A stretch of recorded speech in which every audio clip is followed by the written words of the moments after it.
Still getting used to that. Yeah, thanks. Yeah. Luke didn't think a bar was the best way to honor our son. Yeah, probably not. I tried not to think about it, but it sure is easier not seeing that sign on the way to work. Well, if it helps you, I'm glad he did it. It's strange how random things affect you when you're grieving. Thinking about Sam? Yeah, I wish there was something I could do for her, but seeing me just makes everything worse. Sometimes there is no way to comfort. Sam blames me for what happened. Because of what I did to John McBain. Sam.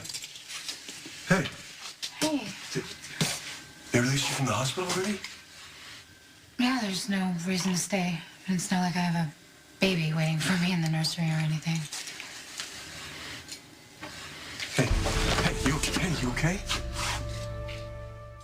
You're responsible for whatever you did to McBain, but you are not responsible for the death of that If baby. McBain got the baby to the hospital, he'd still be alive, Elizabeth. I know that's what Sam thinks, but the baby died from respiratory failure. Well, at least the baby would be in the hospital, could get help, put it on a ventilator, do something. No, there was no guarantee that he would have survived. And if you can't take my word for it, then you need to talk to Dr. Lee or we're never going to know, because I sent those guys after McBain. I wanted to get him out of the picture because I thought that's going to solve my problems. When you love someone and you see them slipping away, sometimes you just don't think straight.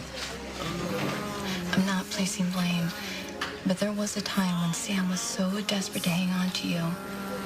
She watched our son being kidnapped. She watched us frantically searching for him and said nothing. She'll always regret that. And you will always regret this. Why don't you grab a seat over there? No, I'm fine. You're not fine, and neither am I. Look at me, I'm holding a purse, all right? You look at her when you're right back to that hospital. They would just turn you around. And nothing's physically wrong with me, anyway. I mean, I'm almost fully recovered. What about you? How are those cracked ribs? I know what happened, John. I know why you didn't come back for me and my baby after you went to get the car. You know that would teach me not to skip out on a bill next time. Don't. It was Jason's fault. I don't think it matters whose fault it was. Well, it does to me. Jason had those guys beat you up, and I will never forgive him for that. For what it's worth, I told her you were really sorry about everything.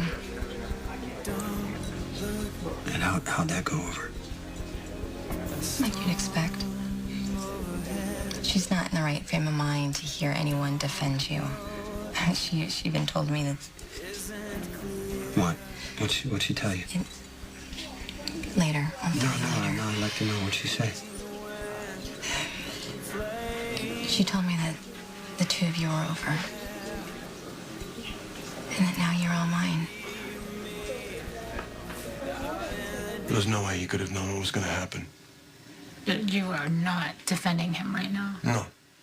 No, but, I have this way of provoking people, and the way he reacted was not a total surprise. I mean, the timing caught me off guard. Oh, yeah, me too. I mean, if Jason were really willing to support me, to open his heart to me and my child, he would have been there, and I would have been at home when I went into labor. But when he finally decided it was okay that he could raise Franco's baby, it was too late. I mean, for all of us, especially my baby. Sam wasn't thinking. It was just something she said in the heat of the moment. She threw our friendship in my face when I confronted her about McBain, and I know that she wasn't happy when I asked you to bail me out of jail. She didn't say anything, but I can tell that she was hurt. But she was pregnant with Franco's baby, and we were being questioned about his murder. I mean, didn't you explain to her that you were trying to spare her? No, it doesn't matter. I did what I did. I gotta live with it. I really wish you would see that none of this is your... You know what? I just don't want to talk about this anymore, okay? John, I never got a chance to thank you. I mean, for everything you did. You delivered my baby in a motel. Yeah, they didn't mention anything about that at the front desk. I can't stop thinking about him. how it felt to hold him. I mean, I looked at him, he was so beautiful. He was so perfect. Oh, now he's gone. I came back to get my stuff. I had to leave. What? Where are you gonna go? My mom's. I know, it's a little chaotic there, but I think it'd be good for me to be around family. You know, given that everything that's happened, maybe that's the best place to be. Huh. Well, I guess this is goodbye. And you don't have to be so dramatic. I'm leaving a motel, not Port Charles. I know, but I am. You know, I came to Port Charles for a reason. To get something on Sonny. It's personal. About a woman. My sister. Wow, that I did not know. Hey. Why don't you tell me about it?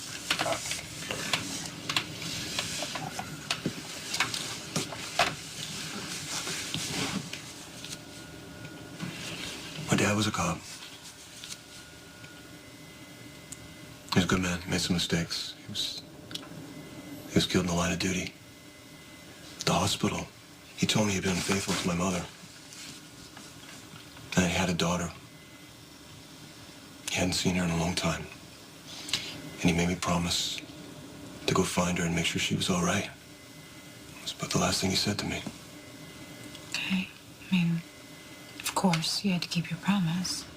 When I finally tracked her down, her life hadn't turned out the way my dad had hoped. She had fallen in with the wrong crowd. You know, saying out these people, you know, these guys that sort of think of themselves as glamorous, but really they're just thugs in fancy suits. Talking about organized crime? There was one guy in particular. His name was Sonny Corinthos. And before I could get Teresa away from the life, Sonny got her killed. John, I'm so sorry. We went our separate ways. He did his thing, I did my thing, but I never forgot. And I told myself, someday I was gonna make him pay for what he did. So what's up with you and Dr. Keenan? Excuse me? Well, I just know that you were really worried after, Kate knocked him out. She did little more than just knock him out. He was in the ICU. You know he had to have surgery. Okay, you were really glad when he was okay. But he's more than okay. He's being released, and we gonna have a date tomorrow. A date? Yeah. I haven't allowed myself to think about romance, but I kind of like him. I mean, he's nice, and he's thoughtful and kind, and he understands me. As long as he understands that if he doesn't treat you right, he'll answer to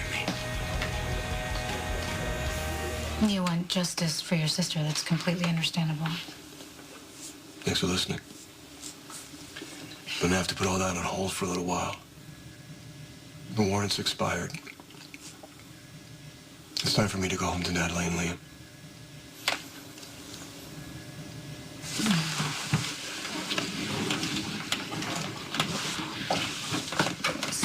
So I guess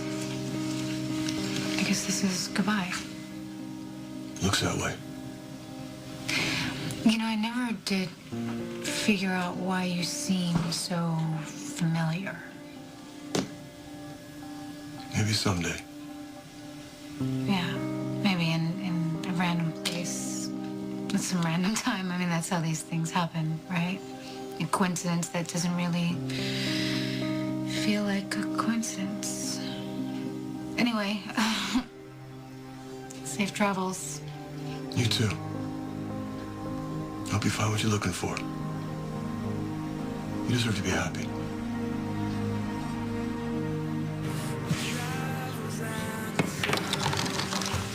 And you win again. I said I should play fair. I'm sorry. No, you should. That way when I do win, it'll mean something. Listen, I hope Dr. Keenan's right for you. You deserve to be happy.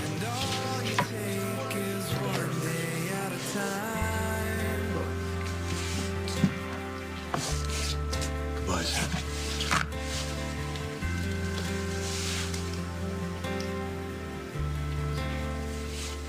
Bye, John.